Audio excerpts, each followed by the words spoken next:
Morning to all. आज मैं start करता हूं ऑर्गेनिक कंपाउंड्स का पहला unit, benzene and it's derivatives. Benzene and it's derivatives.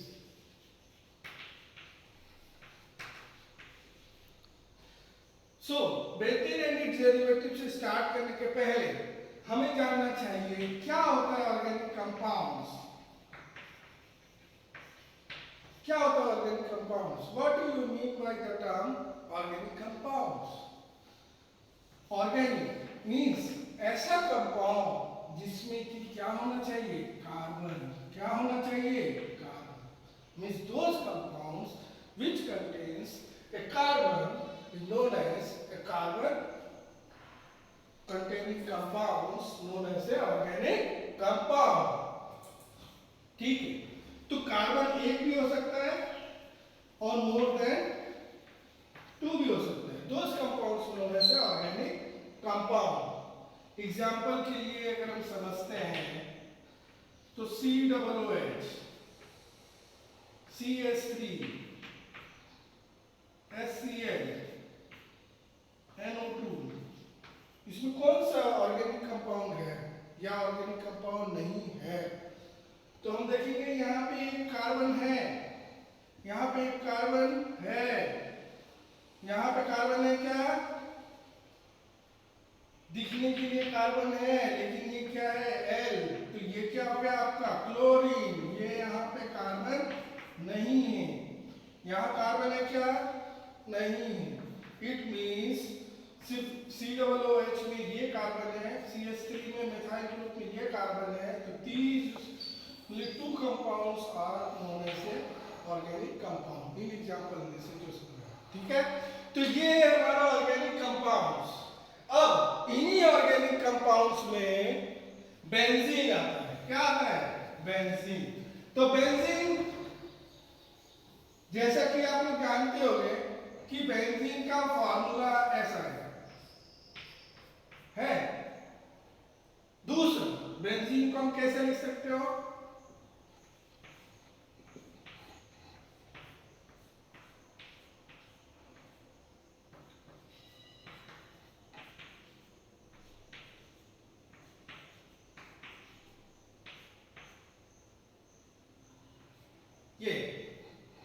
ये दोनों ही स्ट्रक्चर सेम है, लेकिन हम ये इस तरह भी लिख सकते हैं, इस तरह भी लिख सकते हैं। दूसरा, कार्बन को अगर काउंटिंग करेंगे तो कितने कार्बन है? 1 2 3 4 5 6 कार्बन। और हाइड्रोजन कितने हैं? हर एक कार्बन पे एक हाइड्रोजन। तो इसका मोलिकुलर फार्मूला क्या हो गया?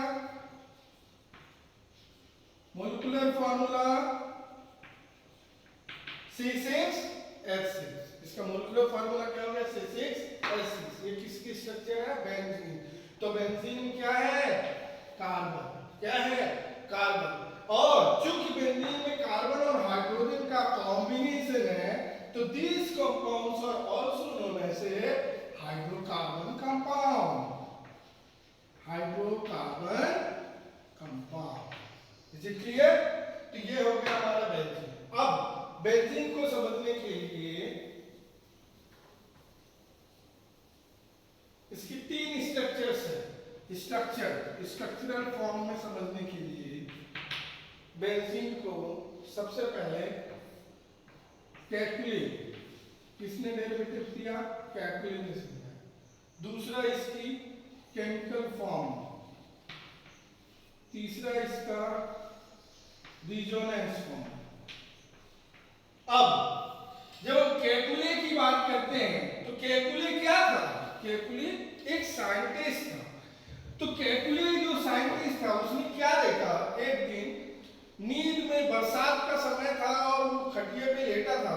उसने क्या देखा कि खटिया के नीचे एक सांप था और सांप क्या कर रहा था? स्नेक क्या कर रहा था? अपने ही मुंह से अपने ही पूंछ को काटने में लगा। अपने ही मुंह से अपनी ही पूंछ को काटने में लगा था। मतलब ये सांप, और ये ऐसे लेकर के ऐसे ये काट रहा। तो ये क्या हो गया? एक साइकिल। क्या बना? एक साइकिल।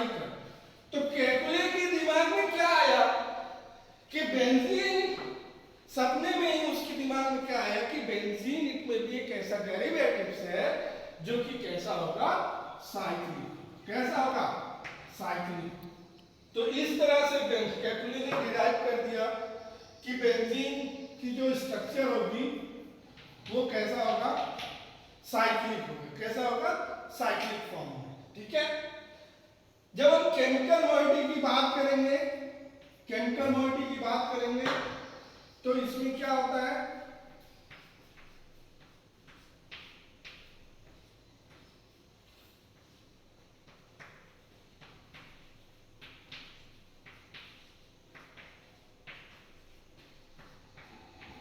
जब केमिकल मॉइटी की बात करते हैं तो इसमें क्या हो जाता है, कार्बन कितने हो जाते हैं, 6 बॉन्ड हो जाते हैं।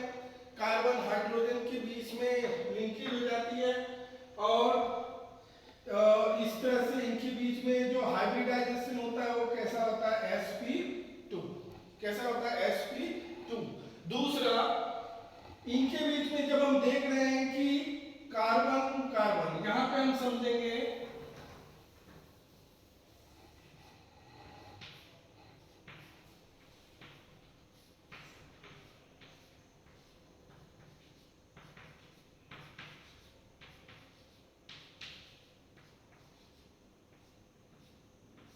यहां देखिए, तो हमने क्या कर लिया, मान के चलिए हमने ले लिया इसको नंबर 1 2 3 4 5 और 6। ठीक है, तो 6 कार्बन हो गए और हर एक कार्बन में क्या हो गया, हाइड्रोजन का लिंकेज है। केमिकल मॉइटी हम समझ रहे हैं। ठीक है, केमिकल स्ट्रक्चर तो देखेंगे तो कार्बन 1 और कार्बन 2 C1 C2 और डबल बॉन्ड कहां पे है, C1 C2 और कहां, C3 C4 और कहां, C5 C6। C1 C2 C3 C4 और C5 और C6। इनके बीच में क्या हो गया, डबल बॉन्ड है। कौन सा है, डबल बॉन्ड। तो चूंकि डबल बॉन्ड है तो ये क्या कहलाएंगे, पाई बॉन्ड। क्या कहलाएंगे, इनका नेचर कैसा हो जाएगा, पाई बॉन्ड। अब जब हम बात करेंगे सिंगल बॉन्ड की, तो सिंगल बॉन्ड कहां कहां है, C2 और C3, C2 C3 और C4 C5 और C6 6 1, C6 6 1। इनके बीच में क्या है, सिंगल बॉन्ड। क्या है, सिंगल बॉन्ड। और इस सिंगल बॉन्ड का नेचर कैसा रहता है, सिग्मा। कैसा, सिग्मा। Is it clear. तो इनका नेचर कैसा होता है, सिग्मा बॉन्ड। तो इनके बीच में पाई बॉन्ड भी है। डबल बॉन्ड होने के कारण कार्बन कार्बन सिंगल बॉन्ड और डबल बॉन्ड के कारण पाई बॉन्ड।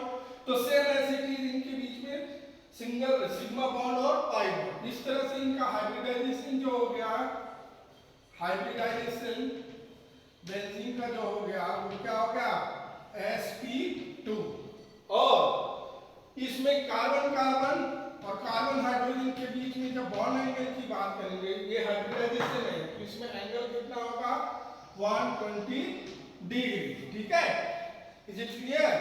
और इसमें कार्बन कार्बन के बीच में जो होगा वो 1.3 एंगस्ट्रॉम और कार्बन हाइड्रोजन के बीच में 1.5 एंगस्ट्रॉम। इज इट क्लियर, वो केमिकल स्ट्रक्चर। ठीक है, अब हम बात करते हैं रेजोनेंस।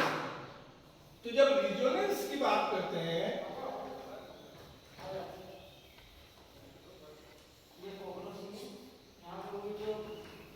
तो जब हम रेजोनेंस की बात करते हैं तो हम रेजोनेंस की बात करते हैं तो हम क्या देखते हैं,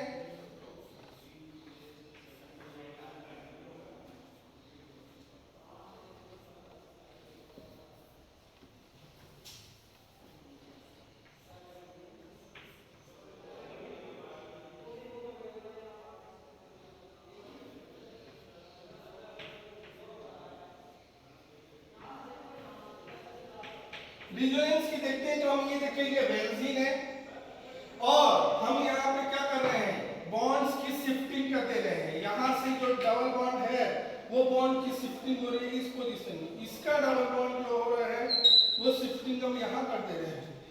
इसका डबल बॉन्ड की शिफ्टिंग हम यहाँ करते हैं। तो इसका दूसरा जो स्ट्रक्चर बनेगी, दूसरा जो स्ट्रक्चर बनेगा वो कैसा बनेगा, ये यहां से शिफ्ट होके यहां गया है, मतलब यहां से शिफ्ट होके यहां गया है, इधर से शिफ्ट होके यहां पे गया है, मतलब ये यहां पे, और ये शिफ्ट होके ये यहां गया है, मतलब ये यहां। ये देख रहे हैं आप, ये दूसरी स्ट्रक्चर। और तीसरी स्ट्रक्चर हम देखेंगे तो कैसी बन सकती है, फिर हम इसकी अगर शिफ्टिंग करते हैं, इसकी शिफ्टिंग हम यहां करते हैं, इसका शिफ्टिंग इधर से, इसका शिफ्टिंग इधर से, तो इसका स्ट्रक्चर कैसे बनेगा, इसकी शिफ्टिंग इधर तो ये, इसकी शिफ्टिंग इधर तो ये, इसकी शिफ्टिंग इधर तो ये, तो ये बन गया आपका रेजोनेंस स्ट्रक्चर। और सिमिलर इसको स्ट्रक्चर कैसे बनाते हैं, इस इज इट क्लियर। तो ये क्या हो गया आपका resonance structure, is it clear, resonance structure. इसमें आप देख रहे हो रेजोनेंस स्ट्रक्चर में खासियत क्या है कि कार्बन एक बार सिंगल बॉन्ड और एक double bond, single bond double bond, single bond double bond, single bond double bond, ये single bond double bond carbon carbon के बीच में और कार्बन हाइड्रोजन के बीच में सिंगल बॉन्ड, तो कार्बन कार्बन के बीच में सिंगल और डबल बॉन्ड, तो ये दोनों अल्टरनेट इनका मूवमेंट होता रहता है, और due to that particular movement क्या हो जाता है, उसकी अंदर की फॉर्मेशन कैसी हो जाती है, राउंड शेप हो जाती है। अब ये इसको समझने के लिए अगर हम पंखे को देखें, फैन को देखें, तो होता क्या है, देखने में इनके तीन स्लाइड्स, तीन पैन जैसे हैं, लेकिन जब फैन हम चला देते हैं, जब हम उसका मूवमेंट होता है, मोशन होता है, तो क्या होता है, मोशन होता है, घूमने लगता है, सा तो वो कैसा देखने में लगता है, रिंग फॉर्म, कैसा रिंग फॉर्म। ये क्या हो गया आपका बेंजीन, क्या हो गया benzene, resonance structure of benzene, समझ में आया।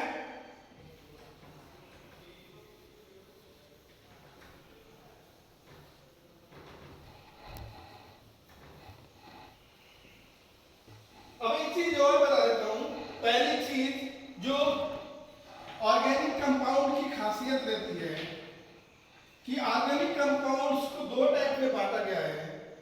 पहली चीज नॉन साइक्लिक, सॉरी पहली चीज एलिफेटिक कंपाउंड्स, एलिफेटिक कंपाउंड्स, और दूसरा टाइप जो होता है वो होता है aromatic compounds, aromatic compounds, is it clear. पहला एलिफेटिक और दूसरा एरोमेटिक। एलिफेटिक को फर्दर फिर से दो टाइप में बांट दिया, एक है नॉन साइक्लिक और दूसरा है साइक्लिक कंपाउंड्स। क्या है, नॉन साइक्लिक और साइक्लिक कंपाउंड। अब नॉन साइक्लिक का मतलब समझ में आ रहा है कि क्या है, साइकिल पूरी तरह नहीं है, तो क्या है, ओपन चेन है। क्या है, 1 2 3 4 5, कितने कार्बन हो गए, 5, तो क्या हो गया, ये पेंटेन, क्या हो गया, पेंटेन। इसी पेंटेन को अगर साइक्लिक फॉर्म में करना है, ये 1 2 3 4 5, तो ये क्या हो गया, साइक्लो पेंटेन, क्या हो गया, साइक्लो पेंटेन। सेम एसिटी, अगर पेंटेन की जगह, पेंटेन की जगह अगर हम ले लें, ये ले लिया 1 2 3 4 5 6 7, अगर मान चलो सिर्फ 6 लेते हैं, 1 2 3 4 5 6, तो 6 कार्बन हो गए, तो इट मींस क्या हो गया बेटा, ये क्या हो गया, हेक्सेन, क्या हो गया, हेक्सेन।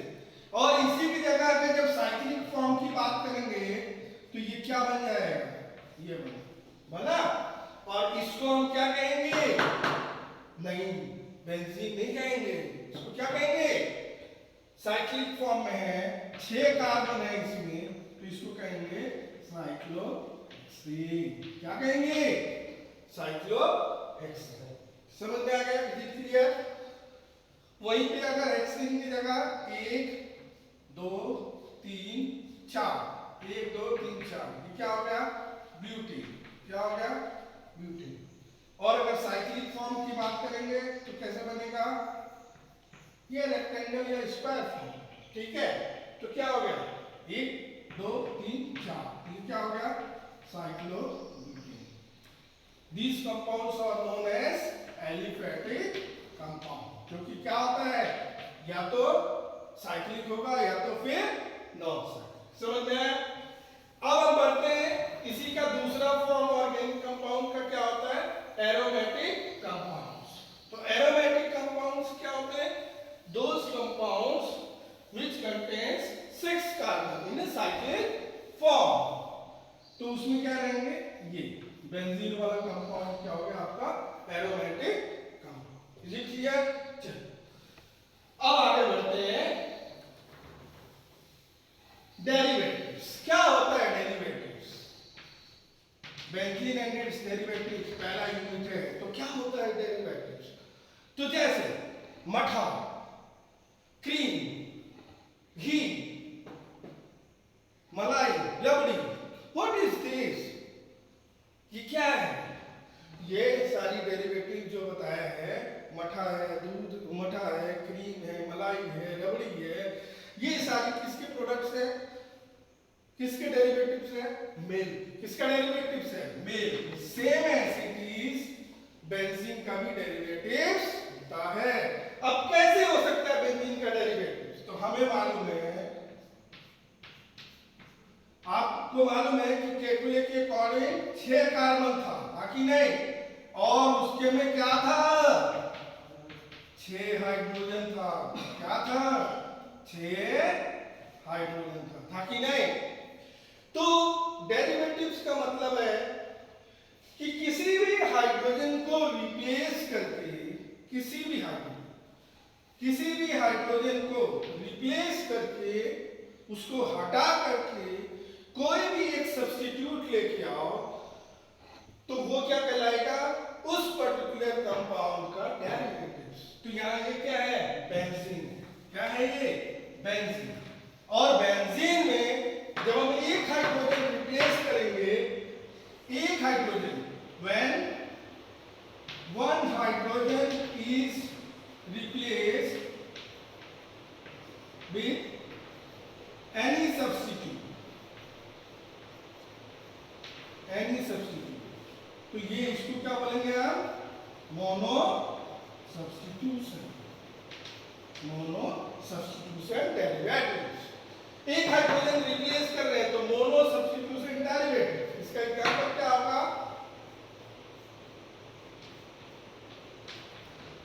यहाँ डाल दिया Cl,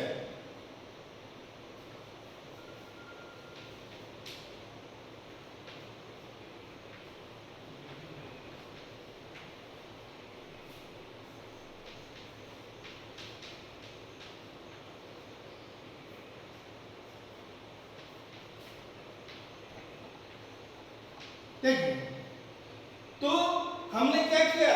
किसी एक हाइड्रोजन को रिप्लेस करके कोई दूसरा सब्स्टिट्यूशन लेके आया है, तो वो क्या कहला रहा है? Mono substitution. तो यहाँ पे हमने एक हाइड्रोजन रिप्लेस किया, बाकी हाइड्रोजन एक दूसरे कार्बन से लिंक है। एक हाइड्रोजन रिप्लेस करके क्या लाया? क्लोरीन। तो क्या बन गया ये? Chloro benzene. ये क्या हो गया? Mono derivatives. दूसरा मोनो सब्स्टिट्यूशन। दूसरा इसमें है, कौन सा ग्रुप है? नाइट्रो। तो ये क्या बन गया?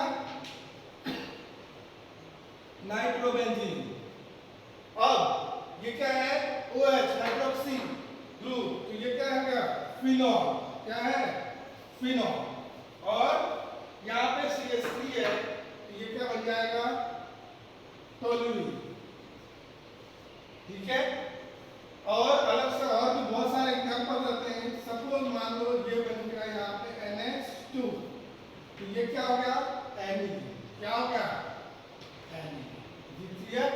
तो ये क्या हो गया आपके? ये सारे क्या हो गए?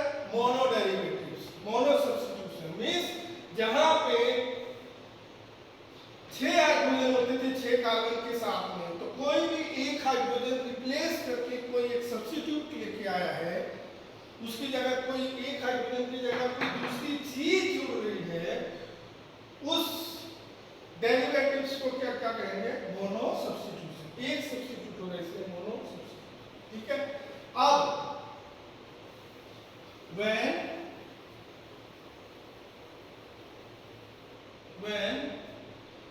टू हाइड्रोजन किसी भी प्लेस में, when सपोज मान लो यहां और यहां करना है, when टू हाइड्रोजन, सॉरी ये टू हाइड्रोजन समझाने के पहले एक चीज मैं बता दूं आपको। आप लोगों ने पढ़ा होगा ऑर्थो, मेटा और पैरा। ठीक है। तो ऑर्थो और मेटा और पैरा पोजीशन की सीक्वेंसिंग कैसे होती है?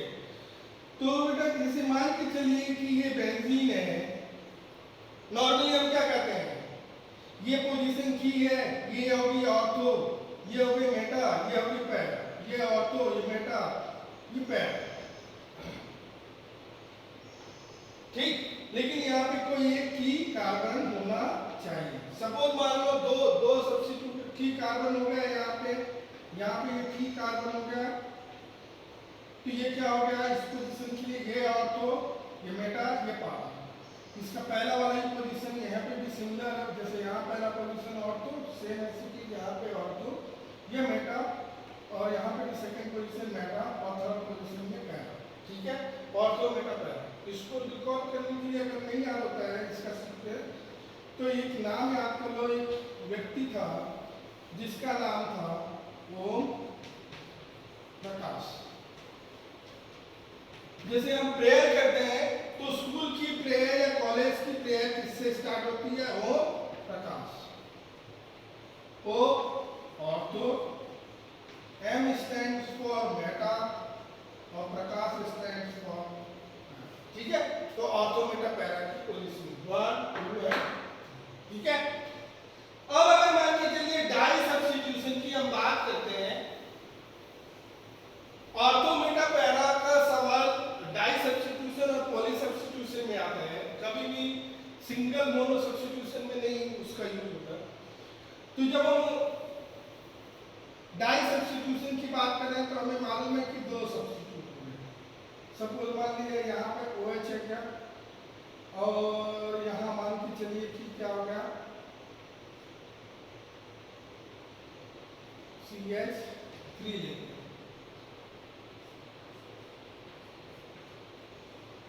फिर यहाँ ले लिया मान के चलिए NH2, और ये ले लिया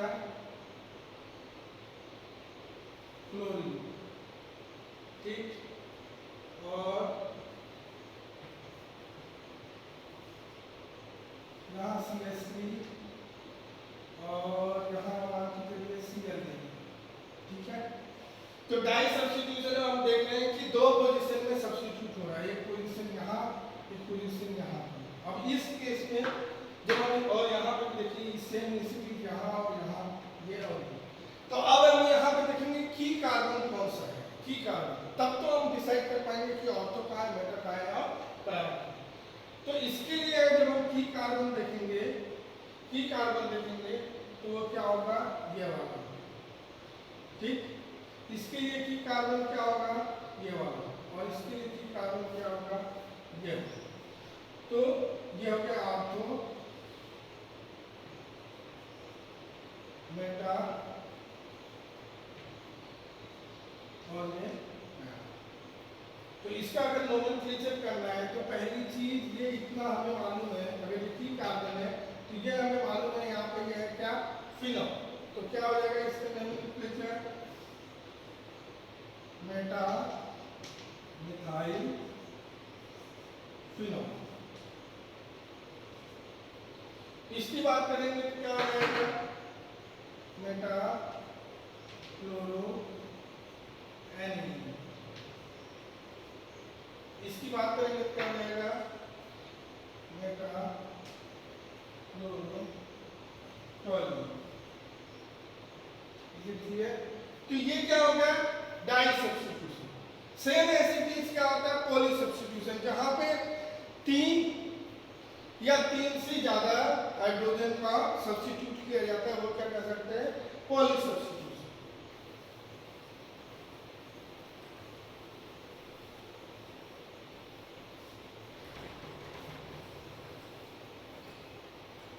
पॉली सब्स्टिट्यूटेड कंपाउंड्स में 3 बेसिक कंपाउंड्स होते हैं, बाकी और भी कंपाउंड हैं। जैसे कि ये बेंजीन जब एक साथ 2 हो जाते हैं, फिर एक साथ ये बेंजीन हो गए 3 हो जाते हैं, फिर एक साथ यही बेंजीन 3 होते हैं कि एक ऊपर इंटर कनेक्टेड होता है, तो ये क्या हो गया आपका नैप्थेलीन। क्या हो गया, नैप्थेलीन। ये 3 क्या हो गया, 1 2 3 एक दूसरे से क्या है, फ्यूज। यहाँ पे 2 है फ्यूज नैप्थेलीन, यहाँ 3 है फ्यूज, ये क्या हो गया एंथ्रासीन। यहाँ पे कितने फ्यूज है, 3, इसका नाम क्या होगा, फिनेंथ्रीन। Is it clear? तो ये सारी चीजें आपकी क्या हो गई, बेंजीन एंड इट्स इसकी डेरिवेटिव्स है, मोनो सब्स्टिट्यूशन, डाई सब्स्टिट्यूशन और poly substitution.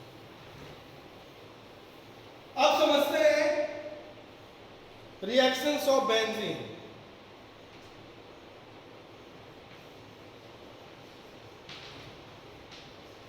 Reactions of benzene, तो बेंजीन की रिएक्शंस की बात करेंगे तो बेसिकली इसमें एक चीज, तो चूंकि इसमें इलेक्ट्रोफाइल का सब्स्टिट्यूशन होता है, इसलिए चूंकि इलेक्ट्रोफाइल का सब्स्टिट्यूशन होता है, इलेक्ट्रोफाइल सब्स्टिट्यूट होता है, सब्स्टिट्यूशन आता है, इस वजह से इसको क्या बोलते हैं, EAS मींस इलेक्ट्रोफिलिक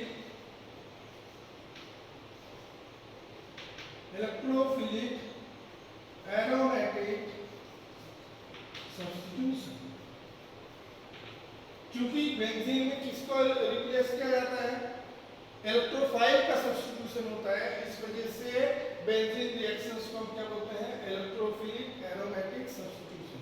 शॉर्ट में क्या लिखते हैं, EAS। इसमें 4 टाइप की रिएक्शंस आती है, कितनी, 4। तो पहली है हैलोजेनेशन, दूसरी क्या है, सल्फोनेशन, थर्ड क्या है, नाइट्रेशन, और फोर्थ क्या है, हैलोजेनेशन, सल्फोनेशन, नाइट्रेशन, फ्रीडल-क्राफ्ट, एल्काइलेशन, और इसी का एक फ्रीडल-क्राफ्ट एसाइलेशन। हमें केमिस्ट्री में कुछ याद करना नहीं है, जैसे मैथ्स को क्या याद कर सकते हैं क्या, नहीं, मैथ्स को कभी याद नहीं कर सकते, उसके डेरिवेटिव क्योंकि उसके 3 फॉर्म से आप उसको डिराइव कर सकते हो। Same as it is chemistry है, chemistry can never be by heart, उसको कभी हम याद नहीं कर सकते, उसको आपको समझना है, तब आपको समझ में आएगी, और कभी भी उसको रटना नहीं। केमिस्ट्री कांट बी कि आप उसको बस देखा, फोटो लिया, बस हो गया, नहीं, उसको समझो, क्यों उसमें डबल बॉन्ड लग रहा है, क्यों सिंगल बॉन्ड लग रहा है, क्यों नहीं ऐसा हो रहा है, then you can learn the chemistry. तो देखिए यहाँ रिएक्शंस ऑफ बेंजीन कर रहे हैं, हैलोजिनेशन। तो पहला रिएक्शन प्रोसेस क्या है, हैलोजिनेशन, ठीक। तो हैलोजिनेशन,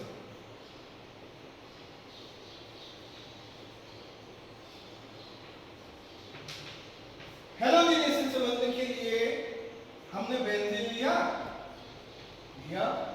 बेंजीन लिया, इसकी रिएक्शन प्रोसेस किससे कराई, क्लोरीन के साथ कराई। किसके साथ कराई, क्लोरीन के साथ कराई। सपोज मान लो हमने किससे कराई,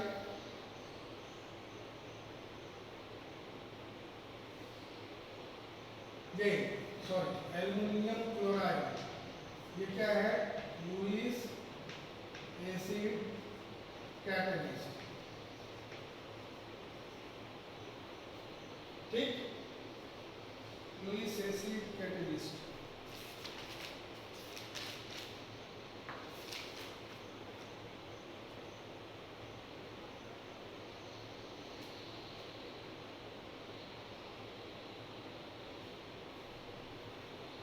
तो इसमें क्या बन जाता है, यहाँ ये रिप्लेस होकर क्या आता है? क्लोरीन। तो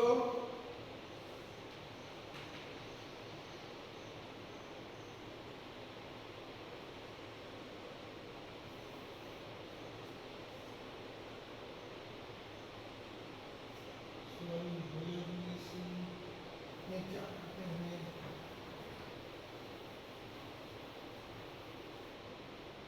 चलिए ठीक है, कल से स्टार्ट करेंगे रिएक्शंस ऑफ पेंटिंग, जिसमें कि हम 4 तरह से देखेंगे: halogenation, sulphonation, nitration, fusion craft, alkylation और एसाइलेशन। Is it clear? आज के लिए बस इतना।